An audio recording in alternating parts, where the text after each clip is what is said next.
यूं तो माँ के गर्भ में पदार्पण करते ही एडजस्ट करने की प्रक्रिया आरंभ हो जाती है और आखिरी दम तक चलती रहती है। बच्चा माँ के पेट में नन्ही सी जगह में हाथ मुड़े, टांगे सिकुड़े और माँ बेचारी उठते बैठते सोते जागते एडजस्ट करती रहती है। और इंसान निगूढ़ा दुनिया में कदम रखने के बाद जिंदगी भर एडजस्ट ही करता रह जाता है। कुल मिलाकर एडजस्ट करना आपके जीवित होने का प्रमाण है।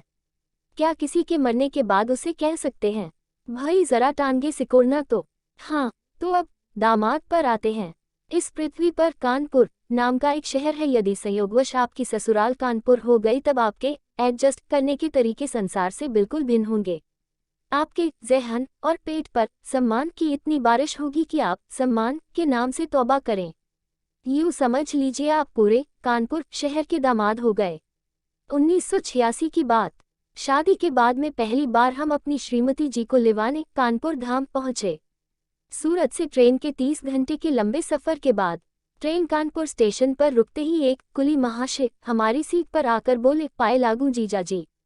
इससे पहले कि हम समझ पाए कि ये लाल ड्रेस वाले साले साहब हमारी शादी में क्यों नहीं दिखे, इतने में एक और नए साले साहब प्लेटफॉर्म पर उतरते ही चाय लेकर हाजिर। असल में हमारे ओरिजिनल साले साहब ने कुली से लेकर स्टॉल वाले को हमारे चेहरे मोहरे, केबिन और सीट नंबर के साथ एक्स्ट्रा टिप दे के रखी थी कि हमार जीजा आए रहे हैं, जरा ध्यान रखना समझे। इतने में हमारे ओरिजिनल साले साहब बाहें फैलाए 4-5 चेलों चपाटों के साथ प्रकट हुए, मुंह में पान मसाला दबाए लपके, पाए लागे जीजाजी कहते हुए। चारों तरफ फिजा में पान मसाले, गुटके और केसरी तंबाकू की गंध भरी सांसें छा गईं। स्टेशन से बाहर पैर रखते ही ड्राइवर लखन की पिचकारी और पाए लागू जीजाजी से स्वागत हुआ। हमें अपनी उम्र पर शक होने लगा कि हम 26 के हैं या 62 के। मगर ये तो अभी शुरुआत थी। जॉइंट फैमिली भी माशाअल्लाह डायनासोर जैसी जायंट थी। घर पहुंचते ही दादी, सास, सालियां, भाभियां, बुआ, मौसियां और बुजुर्ग महिलाएं और हर साइज के बच्चे बच्चियां दरवाजे पर सासू माँ हाथ में आरती की थाली लिए स्वागत के लिए तैयार। माथे पर एक भारी भरकम तिलक पर इतना केसर और चावल चिपकाया दिए गए कि ससुरी टुंडे की एक प्लेट केसरी बिरयानी बन जाए। आखिर बड़ी मुश्किल से सोफे पर बिठे कि ससुर जी आए गए। हम फिर पाए लगे। परिवार इतना बड़ा कि सदस्य हनुमान जी की पूंछ की तरह खत्म होने का नाम ही न लें। पाए लगने और लगवाने में ही कमर दर्द करने लगी। इतने में हमारी पत्नी की कजिन ने अपने नवजात शिशु को हमारे हाथों में थमाया दिया। अले ले ले ले जीजू आए जी जू। लेकिन उस समझदार शिशु ने नवजात जीजू के रुतबे से प्रभावित होने से इनकार कर दिया और गोद में आते ही जोर जोर से प्रलाप करने लगा, इसलिए जल्दी मुक्ति मिल गई। आखिर 30 घंटे की यात्रा की थकान से त्रस्त हमने दूर खड़ी पत्नी से याचना के स्वर में एक कप चाय की मांग की। बस इतना सुनते ही 3-4 बालिकाएं हम बनाएंगे कहते हुए किचन की तरफ भागी। आखिर चाय भी आ गई। प्रकृति का अटल नियम है कि आपको अपने घर की चाय और वो घर वाला आपका ग्लास दुनिया के किसी कोने में नहीं मिलेगा।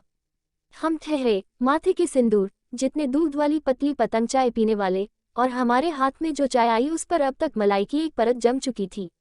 इतने में सलहज जी की आवाज़ आई, हमारी शिवानी ने आपके लिए स्पेशल चाय बनाई है। लेकिन उस चाय को देखते ही माथे पर बल आ गए। माथे के तिलक पर लगे 5-6 चावल केसर की 2 तुरियों के साथ चाय के कप में सीधे डाइव मार गए। स्पेशल चाय और भी स्पेशल हो गई। क्या करते, एडजस्ट किया और धीरे धीरे करके सुलग गए। आखिर शिवानी ने इतने प्यार से जो बनाई थी, जीभ पर गाढ़े दूध से पेंट कर दिया हो ऐसा लगा। हम सोच ही रहे थे कि 2 घड़ी आराम कर लें कि हमारे कजिन साले साहब का फरमान आया, जीजू आज आपको कानपुर के डी.एम. से मिलवाए के लाते हैं, हमारे खास दोस्त हैं। हमने मन ही मन कहा, भाई पहले हमें हमारी पत्नी से तो मिलवाया दो, जो दूर से हम निरीह प्राणी पर अत्याचार होते देखकर भी मुस्करा रही थी। आखिर हमने कहा कि आप लोगों की आज्ञा हो तो हम जरा नहा धो लें। बड़ी मुश्किल से हमें आवंटित किए गए बेडरूम में पहुंचे। अभी नवश्रीमती जी की तरफ बाहें फैलाई ही थी कि दरवाजे पर ठक ठक हुई। चित्ते हुए दरवाजा खोला। सासू माँ खड़ी थी। लो, अभी से चिटकनी लगाए के बैठ गए। अरे बड़े घर से दादाजी आए हैं मिलने, 5 मिनट मिल लो, बाद में नहा लेना। क्या करते, दादाजी से मिलने बाहर आए, फिर पाए लागू दादाजी। माय गॉड दादाजी, एक तो ऊंचा सुनते, ऊपर से एक बार बोलना चालू हुए तो बंद ही न हो। हमारे ही शहर का इतिहास हमें ही बताना चालू कर दिए। बेटा जी, सूरत का असली नाम है सूर्यनगरी। फिर ताप्ती नदी का इतिहास खंगालने बैठ गए। आधे घंटे बाद हमारे धैर्य की सीमा पार हुए जा रही थी। आखिर सासू माँ हमको जमानत पर छुड़ाने आईं। उन्होंने दादाजी के कान में जोर से सुनाया, भापा जी, 2 दिन के सफर करके थका हुआ है, थोड़ा आराम करने दो इनको। दादाजी ने हमारी सासू माँ को नजरअंदाज करते हुए कहा, तुम अपना काम करो, देखती नहीं मैं दामाद जी से जरूरी बात कर रहा हूँ। एक बुजुर्ग को अगर कोई बात करने वाला मिल जाए और इज्जत प्यार से 2-4 बार सिर हिला दो तो समझ लीजिए अपनी जान आफत में डाल ली। दादाजी तो जोक की तरह चिपक गए, छोड़े ही न। हमारी कलाई कसकर पकड़कर बातें कर रहे थे ताकि हम कहीं बीच में छटक न जाएं। साले साहब ने आकर दादाजी से हमारी जान छुड़ाई। कमरे में आए तो पत्नी किचन में लगी पड़ी थी। अरे मेरी बनियान तो ढूंढ के निकालना, मिल नहीं रही है। मैंने पत्नी को बहाने से बुलाया। दूर खड़ी साले साहब की पत्नी ने आंख मिचकाते हुए व्यंग्य के स्वर में कहा, जीजू, बनियान नहीं मिलने का मतलब हम अच्छी तरह समझते हैं। खुद अटैची पैक करके लाए हैं और बनियान के लिए दीदी को पुकार रहे हैं। हमको बुद्धू समझे हैं क्या? हम खिसियाते हुए ही करते शर्मसार होकर वापस कमरे में घुस गए। नहा धोकर निकले कि सामने पलंग पर नई हाथ से कढ़ाई की हुई चादर बिछी थी। 2 दिन के सफर की थकान से त्रस्त हम बिस्तर पर पसर गए। तकिए पर मोटे धागे से की गई कढ़ाई गालों पर चुभ रही थी, लेकिन थकान से भरी आंखों में फौरन नींद आ गई।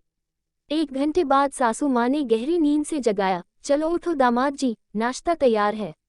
कमरे से बाहर निकलते ही देखा कि साले सालियाँ और सासू माँ सबके चेहरे पर एक रहस्यमयी मुस्कान तैर रही थी। हमने पत्नी की तरफ शंका भरी नजरों से देखा, तुमने नींद में कोई हरकत तो नहीं की? पत्नी ने पीछे से हमारी बाहें थामकर वाशबेसिन पर लगे दर्पण के सामने खड़ा कर दिया। मोटे धागों से तकिए पर कढ़ाई किया हुआ फूल किसी सरकारी मुहर की तरह हमारे गालों पर छप गया था, और उन गुलाबी धागों का कच्चा रंग भी हमारे गालों पर उतर आया था। आखिर बाएं हाथ से गाल सहलाते हुए और दाएं हाथ से ब्रेकफास्ट खत्म किया।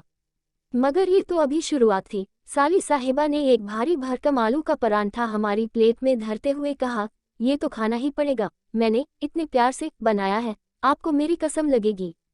उसके बाद तो ससुर जी ने प्यार से बनारसी के लड्डू, सासू माँ ने प्यार से हलवा और बाकियों ने प्यार के नाम पर वो जोन किए कि बरेली में अयूब खां चौराहे के हनुमान मंदिर की एक मूर्ति याद आ गई जिनके मुंह पर भक्तगण जबरदस्ती लड्डू बर्फी चिपकाकर भगवान को भोग लगाने का संतोष प्राप्त करते थे। आखिर जब डाइनिंग टेबल से उठे तो हमारी हालत उस अबला की तरह थी जो प्यार के नाम पर गर्भवती हो गई हो। बड़ी मुश्किल से पेट पर हाथ रखे अपने कमरे में पहुंचे। पेट इतना प्यार बर्दाश्त न कर सका, तबीयत बिगड़ गई। उसके बाद तो प्यार से दवाइयाँ देने वाले घरेलू डॉक्टरों का तांता लग गया। अरे नींबू पानी में जीरा डाल के पी लो, जीजू ये लो हाजमोला। सासू माँ अजवाइन और नमक ले आईं। साले साहब बोल उठे, अम्मा जीजू एक पुड़िया पान मसाले की गटक जाओ, पेट एकदम ठिकाने पे आ जाएगा। आखिर पान मसाला छोड़कर प्यार के नाम पर जो दिया गया हम गटक गए। थोड़ी राहत हुई तो साले साहब फिर सवार हो गए, चलो हमारे ऑफिस, अपने दोस्तों से मिला दें आपको, घर बैठकर भी क्या करोगे। अब उन सबको क्या समझाते कि घर बैठकर हम क्या न करते।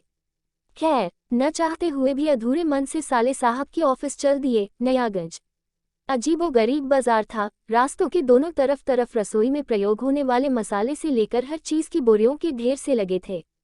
साले साहब लाल मिर्च की मंडी से गुजरते हुए किसी गाइड की तरह मिर्च की तरह तरह की नस्लों से यूं परिचय करवा रहे थे जैसे मिर्चें नहीं, राष्ट्रपति भवन के मुगल गार्डन में फूलों की प्रजातियां हों। ये देखो जीजू, ये गुंटूर की मिर्च है, इसका असर अगले दिन सुबह पता चलता है। इधर हमें छींके चालू हुई तो बंद ही न हो। शुक्र है साले साहब का इलायची का कारोबार था, मिर्च का नहीं। उसके बाद साले साहब के दोस्तों से मुलाकातों का सिलसिला चालू हुआ। हर दूसरा दोस्त अपने निचले होंठ को दिवाली के दिए की तरह मुड़े हुए यूं बात रहा था जैसे मुर्गा बांध देने से पहले जैसे सर उठाता है। ये सब मुंह में पान मसाले का अमूल्य तरल पदार्थ मुंह से बाहर न गिर जाए उसकी सुरक्षा के लिए था।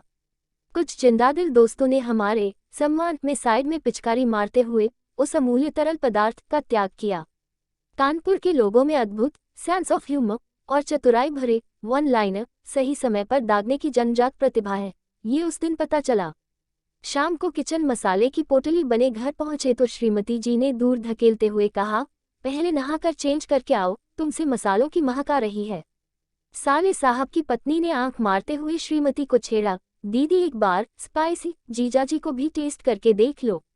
मगर टेस्ट करने की नौबत ही नहीं आई। रात 12 बजे तक साले सलियां और बच्चे हमारे बेडरूम में अड्डा जमाए गप्पे मारते रहे।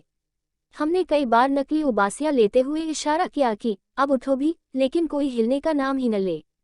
आखिर रात 1 बजे बड़ी मुश्किल से सब उठे तो हमारी हालत उस नववधू की तरह थी जो सुहाग रात में थकी हारी नींद के झोंके खा रही हो। अगले दिन सुबह साले साहब हमें कार में बिठा कर बोले, चलो आज आपको एक हस्ती से मिलवाते हैं। हमारे सम्मान में हमें कानपुर के कथित गुटका किंग से यह बताते हुए मिलवाया गया कि यह हमारा परम सौभाग्य था कि किंग साहब उस दिन कानपुर में थे, वरना इनका एक पैर स्विट्जरलैंड में होता है, दूसरा लंदन में। इसी तरह हमारे साले साहब हमको जबरदस्ती सम्मानित करवाने शहर के डीएम, राजनीतिक और धनिक लोगों के घर ऑफिस में ले गए। अरे बिज्जू, अचानक कैसे आना हुआ भाई?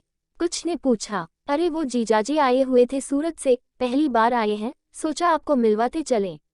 इतना शुक्र है कि कानपुर में जीजा नाम के प्राणी को हर जगह खास मान सम्मान मिलता है, सो हमें भी मिला। अपने दिमाग को एडजस्ट करते हुए अपने आप को जबरदस्ती धन्य मानने को बाध्य हुए। हमारे अंदर सम्मान ऐसे ठूस ठूस कर भरा गया जैसे किसी बोरी में कागज की रद्दी पैरों से दबा दबा के भरी जाती है। हमने सुन रखा था कि मछली और मेहमान तीसरे दिन बदबू देने लगते हैं, सो हम एडवांस में तीसरे दिन वापसी की टिकट करवा के आए थे। आखिर तीसरे दिन हमारी सपत्नी सप्रेम विदाई हुई। सबने मिलकर बेटी के लिए आंसू बहाए और हमारे लिए एक कॉमन शिकायत, जीजू मज़ा नहीं आया, अभी आए अभी चल दिए, पता भी नहीं चला, अगली बार कम से कम 1 हफ्ता लेकर आना। कानपुर स्टेशन पहुंचकर पता चला कि ट्रेन 8 घंटे लेट है। उन दिनों संचार माध्यम इतने विकसित नहीं हुए थे। मजबूरी में वापस घर आना पड़ा। परिवार के सदस्य बेचारे सोते से उठे, सबके होठों पर एक फीकी मुस्कान थी। चेहरे पर साफ लिखा था, अतिथि तुम क्यों वापस आए। आखिर सबको 8 घंटे तक हमारे सम्मान की सजा देकर हम फिर स्टेशन पहुंचे। रेलवे स्टेशन पर रखी वजन करने की मशीन बता रही थी कि पिछले 3 दिन में हमारे सम्मान में 3 किलो वृद्धि हो चुकी है। आखिर ट्रेन आ ही गई। प्रथम श्रेणी के साधारण डिब्बे में सामान रखा, पांव पसार कर लेटे ही थे कि टीटी महाशय ने केबिन का दरवाजा खटखटाया। ऐसा है कि फलां शहर के फलां विधायक और नेता अलीगढ़ तक जा रहे हैं, तो तब तक आपको एडजस्ट करना पड़ेगा। इससे पहले कि हम कुछ कहें, एक खादी कुर्ताधारी नेताजी अपने 4-5 चमचों के साथ हमारी आरक्षित सीटों पर जम गए। श्रीमती बेचारी घबरा के खिड़की के पास सिमट के बैठ गईं। अपनी ही आरक्षित सीटों पर हम किसी चोर की तरह दुबक के बैठे थे। 4-5 चमचे नेताजी की आव भगत और उनका गुणगान करने में लगे थे, और नेताजी किसी महाराजा की अदा में मानो किसी सिंहासन पर बैठे थे। उनकी एक आवाज़ पर टीटी से लेकर अटेंडेंट तक उनकी सेवा में जी सर, जी सर।